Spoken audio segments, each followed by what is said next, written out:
Ola Camariñas, ola Arou. Hoxe tiñamos unha cita, era a clausura da Feira do Encaixe e eu tiña que cantar ali en Camariñas.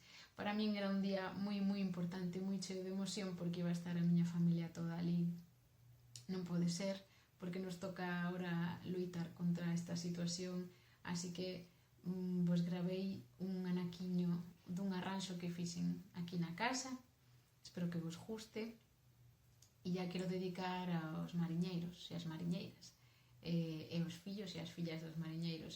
Meu pai agora está no mar, así que eu creo que de alguna maneira lle vai chegar este vídeo a él tamén. Vos mando un bico moi grande, moita paciencia, moita salud, e vémonos o ano que ven na Feira do Encaixe de Camariñas.